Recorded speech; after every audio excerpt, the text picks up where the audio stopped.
So on the bench, we've got the Shugart 801R drive. These are the one, there was two I ordered on eBay. We looked at this drive earlier. This is the drive that is quite potentially new old stock. There was just no indication it had ever been in service. On this drive, when I first received it, the door release mechanism was really sticky. It would catch and wouldn't come all the way up. And it turned out, in looking at the drive, there's a little bit of Velcro padding in here and on the door mechanism, and those rub against each other to, I guess, slow the door from opening. And that was just really stiff in there. With a little bit of use on the drive, that has loosened up and the door opens just fine. I still think this drive either saw extremely little use or was never used. It's just too clean in too good a shape. I've hooked it up to the computer. The drive works well. This drive does have is the same issue we encountered with my other working 801R, and that is this power resistor. There's this 200 ohm precision resistor sitting here and a 5 volt zener next to it. And the plus 24 volt rails coming in. This is creating a zener regulator for the 5 volts to power these two custom Shugart chips. This resistor gets extremely hot. I have another 801R drive that is seriously beat. It's in really bad shape. And the PCB is actually brown around where this resistor mounts from the heat of the resistor. I think I mentioned this before with the drive in a chassis. The bottom would be down, there'd be metal here. It's a heat trap. I don't want to cook the PCB in this one. I can't find the 801R schematic that represents this board, but looking at the other 801 schematics, the 5 volts here was simply the same 5 volt rail that comes in on the power connector down here. It did not have this additional voltage regulator on it. And I'm going to do what I did to the other drive. I'm going to go ahead and remove these two components, and I'm going to simply jumper that to the 5 volt rail in the system. I'm guessing that was done maybe for noise, just to get a cleaner 5 volt signal, though I don't know that for sure. I've checked with a couple other people who know about 8-inch drives, and they can't find a schematic that represents this configuration either.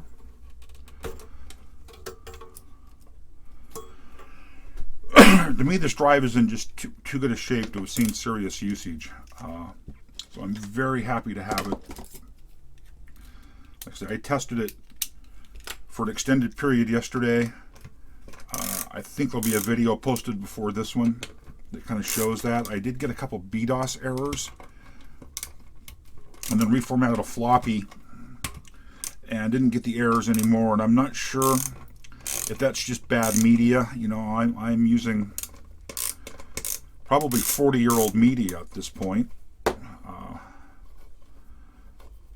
I just got a box of new old stock hard sectored 8-inch floppies on eBay.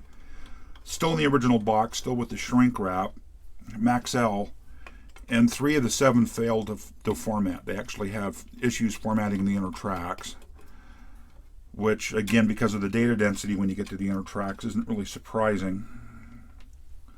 So, it's just hard to say if the issues are media or what, but this drive is in such beautiful shape, and here I am modifying it, potentially foolishly so.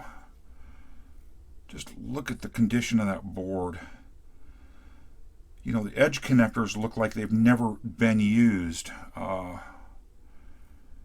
Just everything about this speaks to very light usage.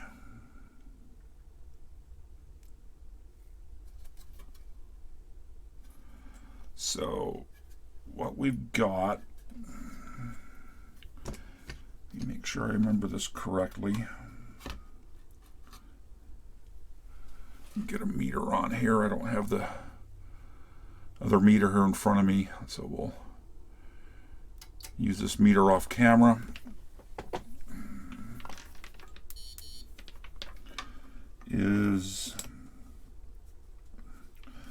Well, I know this is a ground bus here.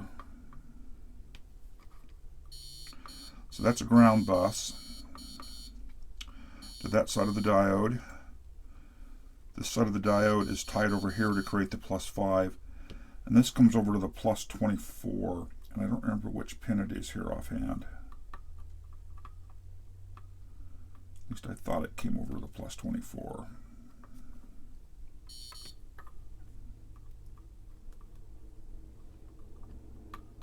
There it is. I just didn't get good contact before. So that's where the +24 volt rail comes onto the drive. There's a smoothing cap here, and eventually finds its way over here to this resistor, the 5 volt zener with ground over here, and that becomes a 5 volt rail there. And on the back of the board, that 5 volt rail is sitting right here. Is that correct? Yes. So +24 coming in here through the 220 ohm resistor to the side of the zener diode to create the 5 volts regulated and back to ground. And so what we're going to want to do is we're going to take this trace here after I move these components, and we're going to jumper it to just one of the 5 volt pins on a TTL device and call that good. Let's see if I can get these pins for the components stood up a little bit, make it easier to desolder them. Hopefully I've got the good glasses laying up here. They may have gotten carried downstairs, which would be just my luck. So it is there. And there. The power resistors, those 2 points. Let's go ahead and remove the components.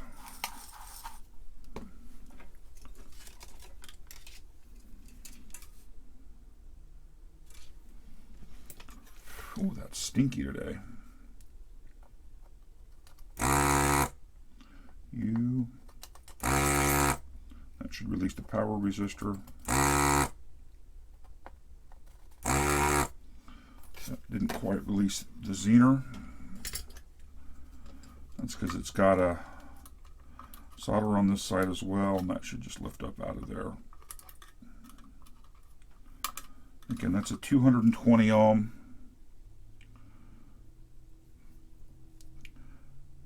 1%, 220 ohm, 1%. It's just weird. This one's an ICM brand precision resistor, and it's just weird that they're using a precision resistor there for that.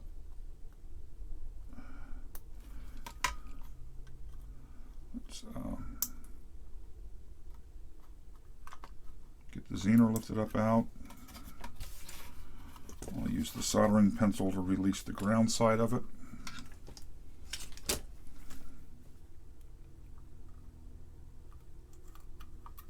Maybe.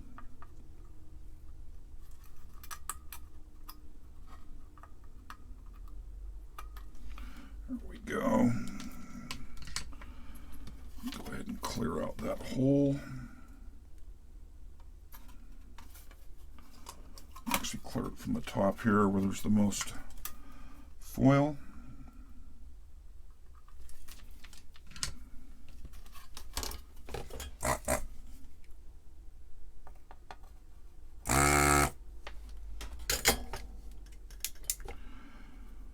That clears the 4 holes. And now it's just really a matter of picking up +5 from someplace. And I can pick that up from really pin 14 of this TTL device here, which is where I think I will bring it up from. Let me grab for some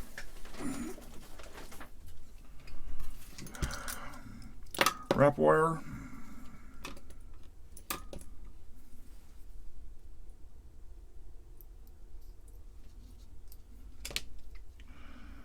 And it's going to go to this hole right here.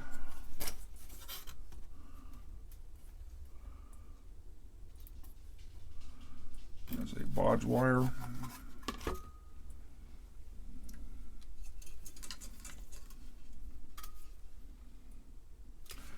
Actually, I'm going to do this on this side of the board so I'm not trying to solder to the leg of an IC.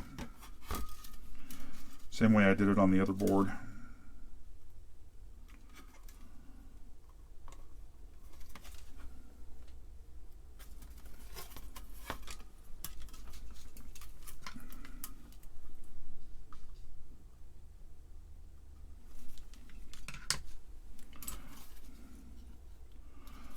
Wire looks fine.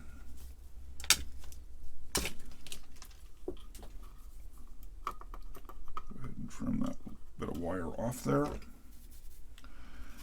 And we're going to come over to pin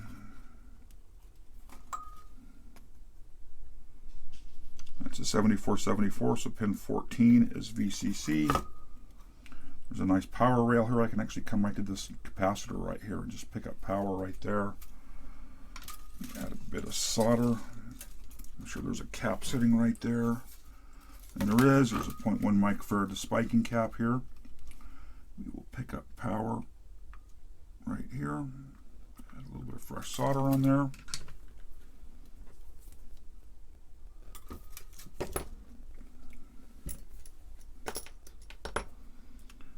Trim that to length.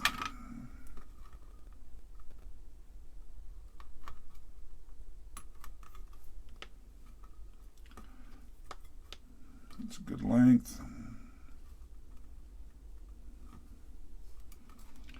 Really, we're just going to solder him directly into place there.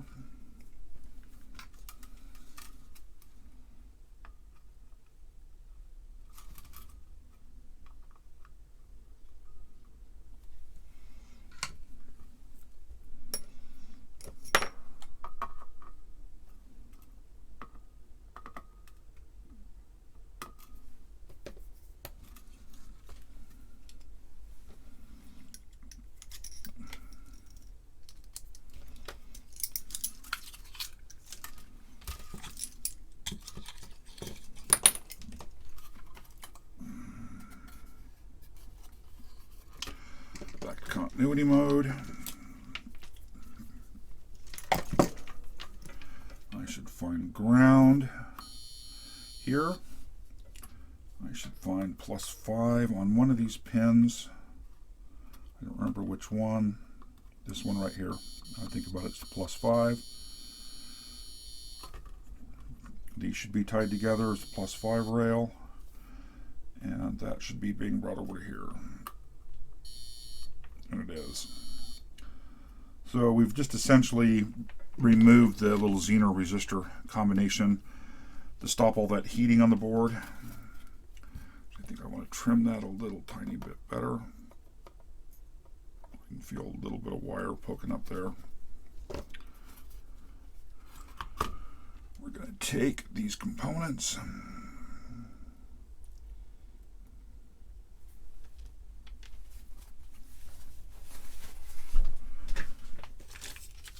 and we're going to store them with the drive itself.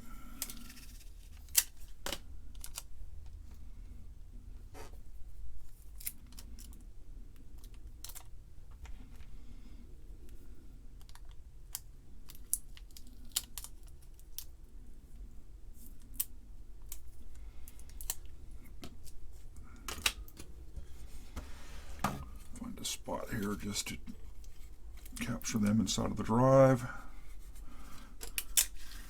And that way I've got them if I ever want to put them back.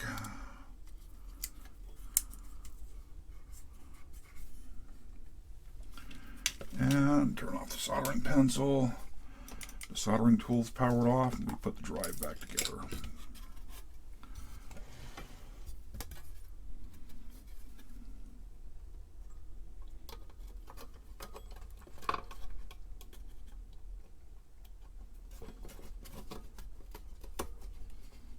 Hopefully this will represent the last time I ever have to do any work on this drive.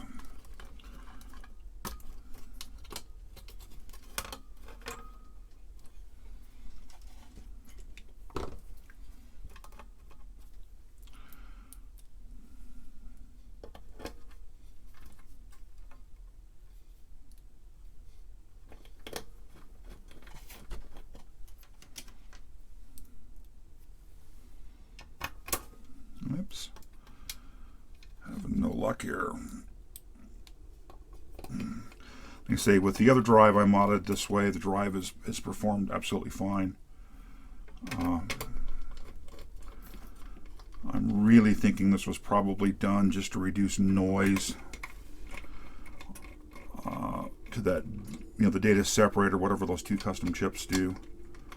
They are kind of in, well, they are in the head amplifier, that kind of path. So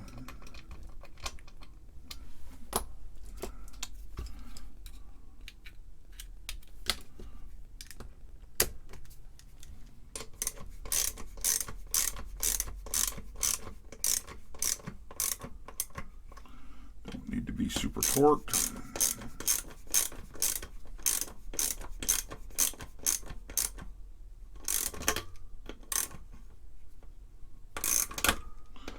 I quit sliding off.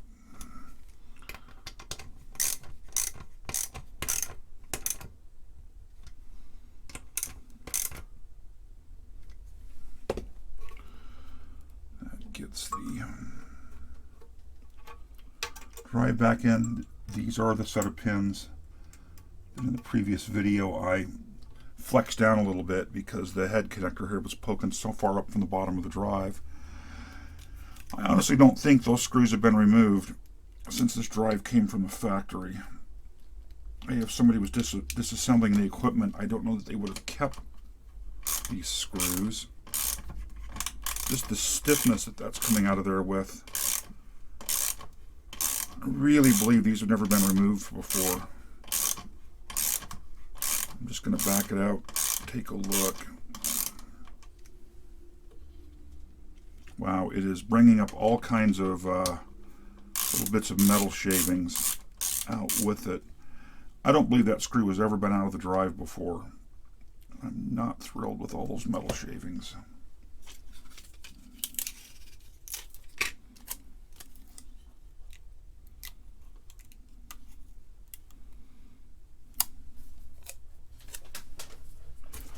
Like I said, I'm more and more convinced this drive is new old stock.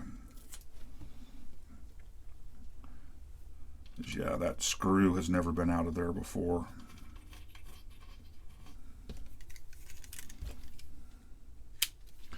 So I got very lucky with this drive. I'll have to keep in mind the metal shavings that come out as I get this drive mounted into the 8-inch drive case I have. Very nice, very happy. Those should stay in there just fine. They're captured to be replaced if I ever need to. The silkscreen is marked for the zener orientation. We should be good to go here. I will head downstairs, plug this guy in, and give him a test.